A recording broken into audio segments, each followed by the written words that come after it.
Pemirsa, kita lanjutkan diskusi kita.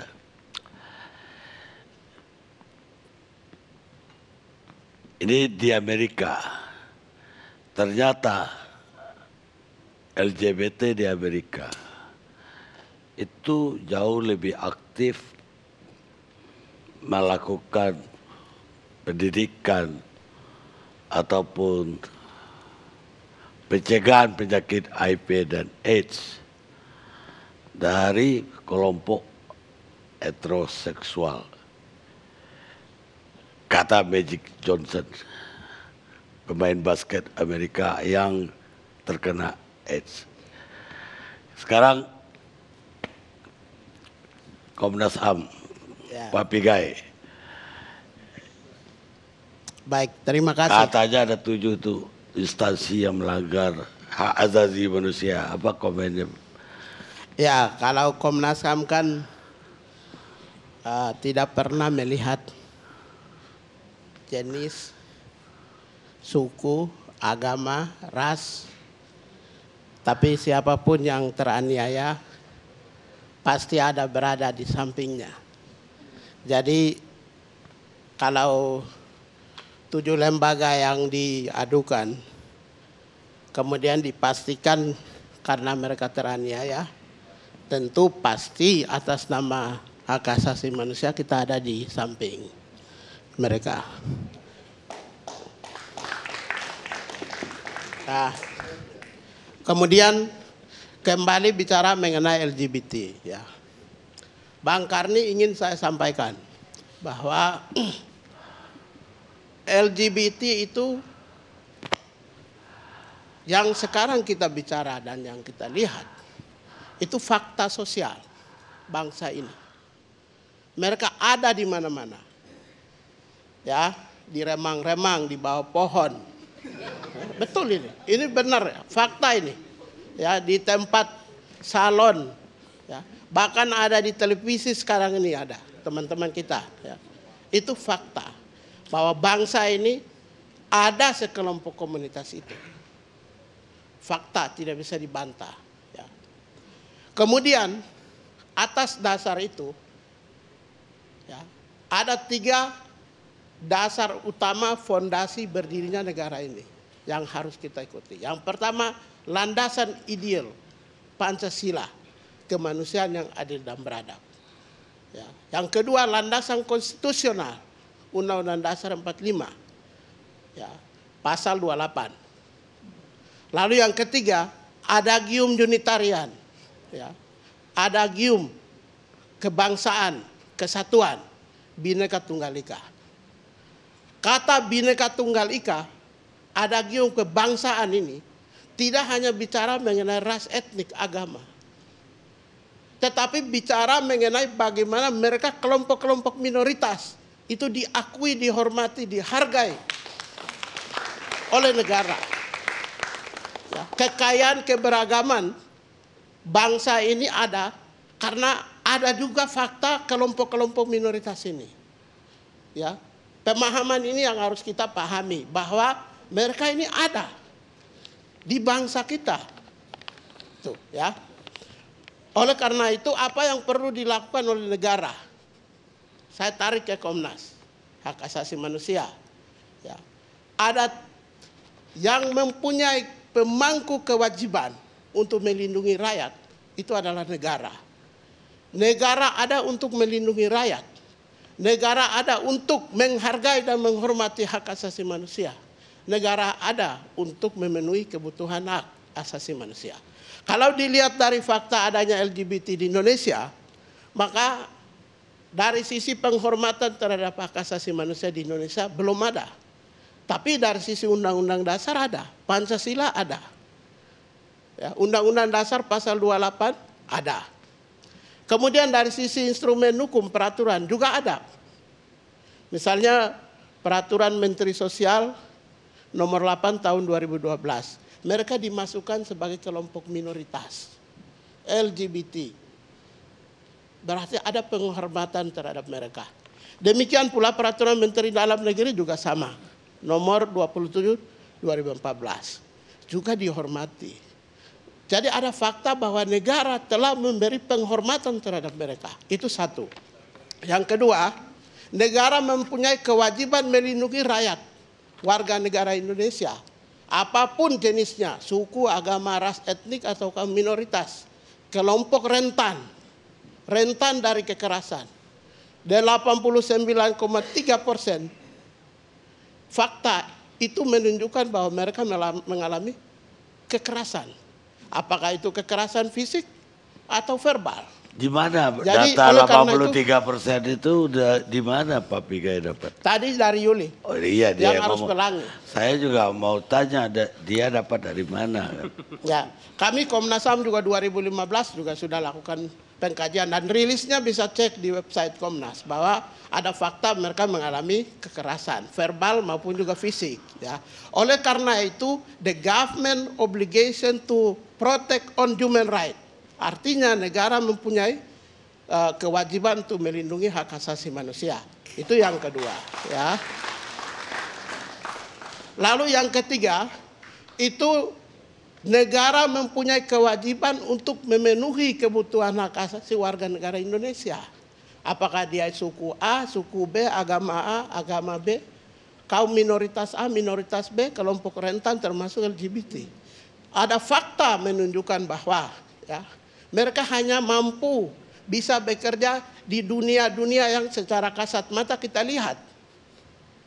Ya, tempat salon, tapi sektor-sektor formal mereka terdiskriminasi. Ada buku laporan dari Arus Pelangi itu, Yuli. Kalau nggak salah setahun lalu diluncurkan. Ya. Itu menunjukkan bahwa mereka hak atas pendidikan, hak atas pekerjaan, itu mereka tidak mendapatkan. Ingat beberapa waktu lalu ada seorang menteri melarang menerima mereka di dunia pendidikan. Saya kira itu tidak boleh dilakukan oleh pemimpin negara. Negara harus membuka akses yang luas untuk menampung warga negara Indonesia untuk mendapatkan pendidikan. Dengan fakta-fakta ini, saya ingin sampaikan bahwa karena kondisi fakta mereka ini ada di Indonesia, kemudian negara harus melindungi mereka, maka sudah saatnya menghormati mereka. Kalau berbicara mengenai apakah mereka itu misalnya perkawinan sejenis bisa dilegalisasi atau tidak, saya ingin sampaikan secara pribadi, mungkin bangsa ini masih butuh waktu yang cukup panjang, membutuhkan diskursus yang panjang. Tetapi penghormatan terhadap mereka harus mulai saat ini. Ingat, Amerika, Eropa saja soal perkawinan sejenis masih belum. Warga negaranya masih belum. Amerika juga baru hari ini. Iya. Kemarin belum. Iya. Oleh karena itu kalau mau, kita kan berpikir bahwa diterimanya LGBT sebagai warga masyarakat Indonesia dengan adanya regulasi yang memperkuat mereka, itu juga akan memperkuat perkawinan sejenis. Melegalisasi itu menurut saya masih jauh. Terlalu jauh. Komnas sudah mengukur, belum saatnya, masih jauh. Tetapi mereka harus melindungi, mereka harus menghormati, juga negara harus menyiapkan akses yang luas untuk menerima, untuk mendapatkan hak-hak yang dimiliki oleh mereka, layak didapatkan oleh mereka, hak atas pendidikan. Jadi hak atas tadi layak pekerjaan. 7 institusi tadi dituntut mereka. Saya kira mereka 7 institusi itu kan pejabat-pejabat negara ya. Yeah. Jadi aktor pelanggar HAM itu adalah the state actors dalam konteks hak asasi manusia. Maka itu layak. Mereka adalah berpotensi melanggar HAM. Tapi belum sampai melanggar HAM ya, baru berpotensi. Belum ada tindakan konkret kan. Saya kira itu. Baik. Saya mau tinjau dari psikolog dan psikiater dulu. Psikolognya Eli Risman. Gimana Ibu Eli Risman lihat? Ya Pak Karni, pertama saya ingin menggunakan kesempatan ini untuk mengucapkan selamat ulang tahun buat TV One. Terima kasih. Terima kasih Pak telah menjadi bahagian mensosialisasikan kerusakan otak karena pornografi. Jadi topik kita LGBT marak, sikap kita bagaimana? Saya kan dari sudut parenting ya Pak, dari yayasan kita dan Buah Hati, walaupun saya psikolog juga, saya akan menggabungkan dua-duanya. Sikap kita bangun dari pingsan. Ya Pak, karena temuan kami menunjukkan bahwa sebetulnya kan masalah ini sudah lama sekali. Kami sudah berteriak dari tahun 2002 untuk mengingatkan keluarga Indonesia tentang bencana yang sekarang ini udah maraknya luar biasa untuk anak-anak Indonesia. Kata kuncinya cuma satu, abai. Kita abai terutama pada pendidikan seksualitas anak kita. Saya perlu sekali untuk menyampaikan terlebih dahulu, mungkin kita beda kali ya Mbak ya, tentang apa pendidikan seksualitas menurut kami. Jadi saya bedakan dulu seks dan seksualitas. Seks, mohon maaf, adalah alat kelamin, hubungan di antara keduanya dan permasalahan di antara keduanya. Kalau seksualitas adalah bagaimana seseorang berpikir, bagaimana seseorang menunjukkan dirinya, merasa, ya, bereaksi, segalanya itu seksualitas gitu loh Pak. Misalnya Pak, inilah seksualitas saya Pak. Seksualitas Ely Risman, cara saya berpakaian, saya berpikir, cara saya bicara, cara saya beremosi. Bayangkan Pak, kalau saya terbuka, bajunya rendah, anting gede, bibir kayak lipstik, terus saya menyapa Pak Karni, hai Pak Karni, apa kabar? Itu seksualitasnya bedakan ya Pak, gitu. Nah, jadi dalam tahapan perkembangan ada 5 aspek yang harus dikembangkan oleh orang tua, ya Pak. 1, fisik dan kesehatan, kemudian kecerdasan, 3, spiritualitas, 4, emosi dan sosial. Nah, dalam hal ini yang luput adalah perkembangan seksual itu tadi, yaitu orang tua Pak. Masa kritisnya ada 2. Pertama sekali masa kritis pada usia 3 tahun sampai 4 tahun. Di mana anak harusnya tahu saya ini laki-laki apa saya perempuan. Kadang-kadang anak cantik dipakein jilbab, salah. Gitu, ya. Dan didandanin macam-macam salah. Karena dia harus tahu dari kecil bahwa dia laki-laki apa dia perempuan. 1. Kedua, perjalanan kehidupan, nanti saya akan masuk pada aspek kedua yang tadi disebutkan oleh kedua teman-teman ini. Adalah menjelang pubertas. Ini semuanya tidak mendapatkan pengarahan yang benar, jadi kami mensosialisasikan seksualitas yang benar berdasarkan Al-Quran atau kitab suci kita masing-masing. Ya. Sehat, tidak kena penyakit apapun termasuk HIV/AIDS. Dan yang ketiga, lurus. Jadi anak-anak itu harus diarahkan, yang si anak laki-laki menjadi bujang menjadi laki-laki. Yang anak perempuan menjadi gadis menjadi perempuan. Lurus. Nah, ini yang tidak dapat sehingga dalam tahapan perkembangannya itu tadi anak-anak ini tidak mendapatkan pembenaran atau pengarahan atau pengasuhan untuk menjadi lurus. Growing straight. Dalam hal ini apa yang mempengaruhi Pak? Ada beberapa hal mempengaruhi. Pertama sekali adalah komunikasi. Ya, cara orang tua berkomunikasi sama anak tadi yang sudah hampir 1 juta orang mendengarkan dan mengikuti pelatihan kami dan seminar kami tentang bagaimana cara ngomong dengan anak benar, baik dan menyenangkan. Itu salah satu yang paling berbahaya adalah 12 gaya populer Pak. Memerintah, menyalahkan, meremehkan, membanding-bandingkan, mencap, menasehati, menganalisa, berbohong, mengeritik, menyindir, itu bahagiannya. Dan semua orang tua apabila disuruh mengulang kembali apa dampaknya cara komunikasi begitu, Pak, antara benci, tidak berharga, konsep diri buruk, dan dendam. Jadi Pak, yang mempengaruhi seksualitas ini 3 hal penting sebetulnya. Parents, kemudian peers, dan lingkungan. Gitu. Nah tapi Pak, berikutnya 2 hal lagi Pak. Sudahlah identitas diri tidak jelas, agama disubkontrakkan penanganannya ke tangan orang lain. Itu tidak dilakukan oleh orang tua sendiri. Ya. Jadi dalam tidak lurus tadi itu untuk dibenarkan secara kaidah agama, sebetulnya bagaimana sih hidup kamu ini bagaimana? Itu nggak jelas Pak, kurang disubkontrakkan kepada orang. Jadi pemahaman agama, pengenalan Allah, Rasulnya, semua aturannya tentang tabiat laki-laki dan perempuan, tanggung jawabnya itu luput. Kemudian ayah. Faktor ayah sangat signifikan Pak, banyak sekali studinya. Ya, bahwa peran ayah itu kurang. Negara ini a fatherless country, berayah anak kita ada Pak Karni, berayah mereka tiada. Jadi anak laki-laki dan anak perempuan perlu ayahnya, perlu otak kiri ayahnya. Ini yang hilang juga dari pengasuhan. Ya, yang terakhir adalah pornografi.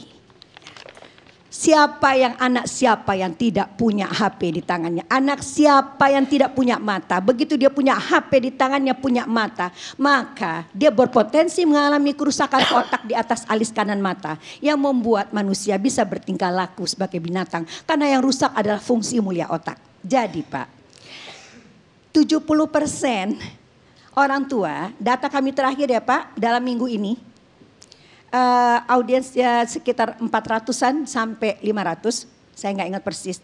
Itu memberikan peralatan teknologi kepada anak yang berusia 3 sampai 7 tahun. Kemungkinan anak itu terpapar pada pornografi, dan yang terpapar pornografi itu Pak, pornografi website itu banyak sekali kandungan lesbian, gay, biseksnya. Hubungannya dengan LGBT ini? Iya Pak. Ya sebentar Pak, sedikit lagi ya Pak ya. Nah, jadi Pak, yang dilihat anak itu adalah kegiatan seks sejenis. Nah, otaknya belum bersambungan. Ini belum masuk Pak, masuk ke pusat perasaan ya.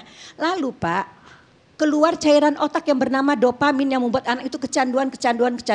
Pak, anak-anak yang sekarang mengatakan dirinya gay, SD, SMP dan sebagainya, yang dia melakukan cuma karena 2 hal, teman-teman. 1, karena meniru. 2, ingin tahu. Karena otaknya belum bersambungan, lalu berkembanglah ini menjadi sebuah bencana yang luar biasa. Pak, kita bicara 1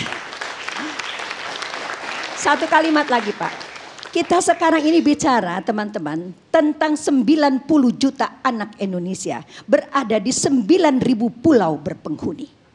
Itu tanggung jawab kita semua. Sebab anak-anak ini kemudian disasar oleh website segala macam disebutkan Erlinda itu tadi. Kita ini sekarang sedang bicara sama siapa ya? Marilah bicara dengan hati nurani kita. Bahwa ya, kejahatan, maksud saya perilaku seksual menyimpang yang dilakukan anak-anak kita itu sebaiknya tidak beralih ke orientasi seksual menyimpang. Tanggung jawab kita semua, terutama Anda para orang tua yang punya anak. Tunggu Terima dulu, kasih Pak. Saya kira Mas Hartoyo ini dulu waktu kecil nggak lihat web, nggak punya, nggak punya. Pak, maaf ya Pak, Bapak jangan menunjuk bagian akhir dari apa yang saya sampaikan. Di depan tadi saya bilang pertama sekali adalah Pak, pendidikan seksualitas yang tidak genap diperolehnya. Beliau orang tuanya meninggal sejak kecil, diasuh berganti-ganti tangan Pak. Tokoh panutannya, idolanya itu tidak jelas.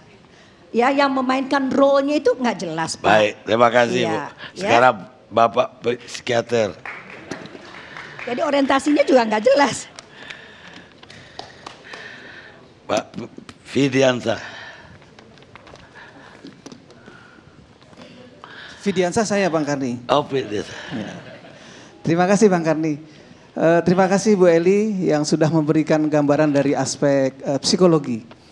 Saya adalah dari seksi religi, spiritualitas dan psikiatri. Artinya kelompok yang memang mencoba menghubungkan apa yang Einstein sejak dahulu kala mengatakan. Ilmu tanpa agama itu adalah sesuatu hal yang bisa membutakan. Tapi agama tanpa ilmu bisa lumpuh. Jadi dalam perkembangan ilmu psikiatri itu tidak bisa dipisahkan antara 2 komponen tadi. Yang selama ini terjadi adalah pendikotomian antara ilmu pengetahuan yang kita dapat secara sepihak lalu menghilangkan aspek spiritualitas. Padahal definisi kesehatan yang sudah kita pakai dalam Undang-Undang Kesehatan itu jelas. Kesehatan terdiri dari fisik, mental, spiritual, dan sosial. Jadi tidak bisa dipisahkan aspek spiritual dengan sosial di dalam sebuah penentuan diagnosis atau kelainan gangguan jiwa. Mohon maaf, buku yang dipakai itu buku saku Pak. Kalau buku kami textbooknya tebal begini Pak. Ya, sama-sama PPDGJ tapi ini yang lengkap. Jadi kalau dibaca utuh ini akan ketemu apa yang terjadi pada diagnosis, yang terjadi pada dinamika yang dikatakan tidak ada, ada. Ada persis, silahkan dibuka nanti halaman 288, kemudian 280 dan 279. Persis kalimatnya ada, ini adalah masih sebuah gangguan. Apa? Gangguan Pak. Gangguan apa? Gangguan jiwa. Itu bukunya buku saku Pak. Ya ini bukunya buku textbook. Ya, itu buku saku namanya. Iya, iya, bukan, ini dia. Lengkapnya di sini Pak. Kalau buku saku itu kan sesuatu yang merumuskan kesimpulan sederhana. Contohnya ayat Al-Quran. Fawailul lil musallin misalnya, dibacanya cuma satu ayat tadi, celaka orang yang sholat. Dia tidak baca utuh, padahal utuh halaman 288 Pak. Gangguan psikologis dan perilaku yang berhubungan dengan perkembangan dan orientasi seksual adalah F66 X1 homoseksualitas, F66 X2 biseksualitas. Tertulis jelas, silahkan dibuka. Pak Karni bisa baca sendiri. Itu yang pertama. Yang kemudian yang dikaitkan dengan transseksualitas juga sama. Itu terdiagnosis di sini. Karena itu di dalam komunitas yang kami tadi gabungkan antara spiritualitas dengan religi, itu tidak bisa dipisahkan. Diagnosis harus menjadi satu kesatuan. Ketika ada pemahaman spiritualitas dan religius yang dipakai oleh sebuah komunitas sebagai acuan yang tadi sudah dipakai, maka itu menjadi juga penentu sebuah ketentuan diagnosis.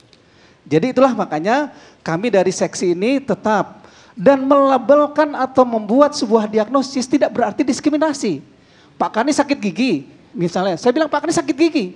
Apa diskriminasi saya bilang orang sakit gigi? Kan tidak. Jadi kami justru ingin membantu.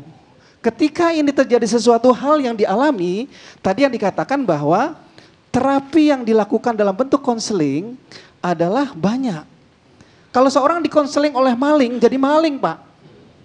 Kalau orang dikonseling oleh koruptor, jadi koruptor. Karena itu konseling itu ada prosesnya. Kamilah yang sebetulnya bekerja di dalam aspek itu. Jadi kalau konseling datanglah ke psikolog, datanglah ke psikiater.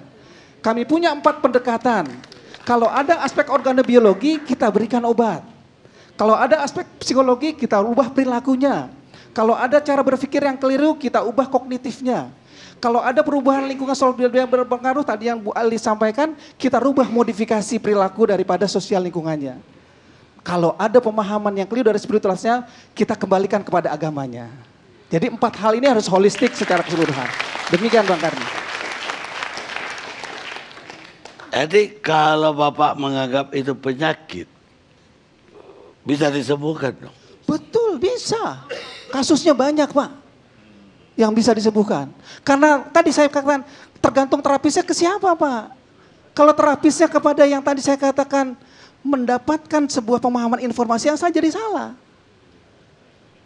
Karena itu kami sekarang membuka diri dengan apa yang mungkin orang kalau datang ke psikolog psikiater itu menjadi alergi. Oh gangguan jiwa, gila, tidak. Semua apa yang terdiagnosis dalam buku ini adalah membantu orang untuk bisa dikembalikan dan dibantu ke fitrah yang memang kemudian mereka dapatkan dari Yang Maha Kuasa. Apa bisa menular kalau itu penyakit? Bisa.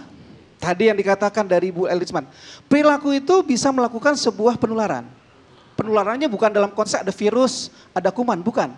Tapi yang disebut dengan teori perilaku, Pavlov. Semua teori-teori yang dipakai dalam teori perilaku adalah teori penularan dari konsep pembiasaan. Kucing saja, anjing saja, dia tahu mencet bel, keluar makanan. Perilaku manusia lebih bisa seperti itu. Dia mengikuti suatu pola akan menjadi suatu karakter, jadi kepribadian, jadi membentuk kebiasaan dan sebagainya, akhirnya menjadi penyakit. Menularnya dari konteks perubahan perilaku dan pembiasaan. Baik, kita rehat dulu sejenak.